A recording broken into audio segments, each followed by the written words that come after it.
पितृदोष यह क्या है, यह व्यक्ति पर कैसे लगता है और इसके हमारे जीवन पर किस प्रकार के लक्षण दिखाई देते हैं।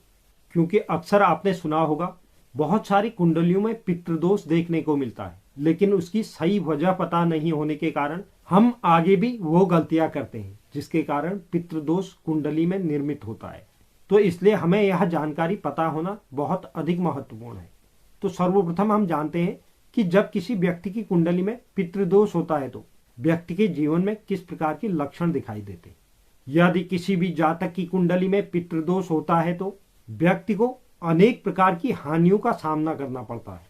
अगर किसी घर में आय की अपेक्षा खर्च अधिक होते हैं तो व्यक्ति को समझ लेना चाहिए कि उसकी कुंडली में पितृदोष जरूर है। पितृदोष के कारण ही परिवार के सदस्यों के बीच आपसी विचार नहीं मिल पाते हैं, जिसके कारण घर में झगड़ों की स्थिति बन जाती है, या घर में आय अच्छी होने के बाद भी व्यक्ति के घर में बरकत नहीं होती, जिसके कारण वह धन एकत्र नहीं कर पाता। पितृदोष के कारण ही व्यक्ति को अपने संतान के विवाह में काफी परेशानियों का सामना करना पड़ता है और काफी विलंब होता है। व्यक्ति के शुभ और मांगलिक कार्यों में काफी दिक्कतें आती है।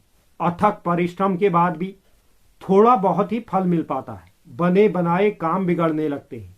तो यह स्थिति अगर किसी भी जातक की कुंडली में है तो यह पितृदोष की ओर इशारा करती है।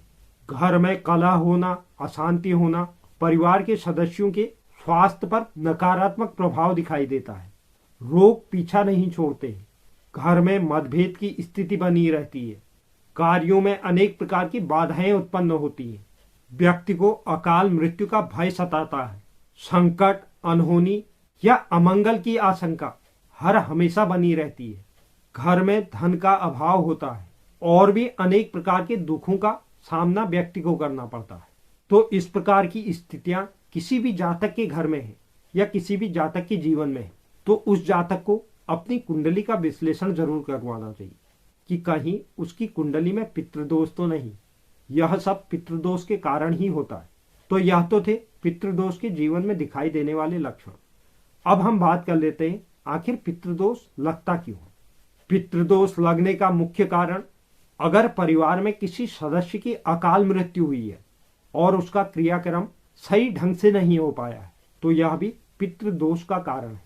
दूसरा जो कारण है अपने माता पिता या माता पिता तुल्य लोगों का अगर आप अपमान करते हैं तो इसका भी भविष्य में बहुत नकारात्मक प्रभाव पितृदोष के रूप में देखने को मिलता है। तीसरा जो कारण है मरने के बाद माता पिता का उचित ढंग से क्रियाक्रम नहीं करने पर, यह भी पितृदोष का कारण बनता है। अगला जो कारण है अपने पूर्वजों का, चाहे माता पिता, दादा दादी जो भी हों, उनका अगर आप श्राद्ध नहीं करते हैं या उनका वार्षिक श्राद्ध नहीं करते हैं तो यह भी पितृदोष का कारण होता है। इसके फलस्वरूप ही व्यक्ति के जीवन में अशांति, वंश वृद्धि में रुकावट, आकस्मिक बीमारी, संकट, धन में बरकत न होना, सारी सुख सुविधाएं होते हुए भी मन का असंतुष्ट रहना, यह सब पितृदोष के कारण ही होता है। तो अगर जिस भी व्यक्ति को पितृदोष से बचना है तो उन्हें इन बातों का ध्यान जरूर रखना चाहिए। तो यह बहुत महत्वपूर्ण जानकारी थी जो पितृदोष के संबंध में थी। उम्मीद करता हूं यह जानकारी आपको पसंद आई होगी। जो भी दर्शक चैनल पर नए हैं, चैनल को आप जरूर सब्सक्राइब कीजिए, साथ ही साथ बेल नोटिफिकेशन में ऑन कर लीजिए, जिससे चैनल पर अपलोड होने वाली हर एक वीडियो का नोटिफिकेशन आपके पास सबसे पहले पहुंचे। और आप वीडियो को लाइक और शेयर भी जरूर करें। धन्यवाद।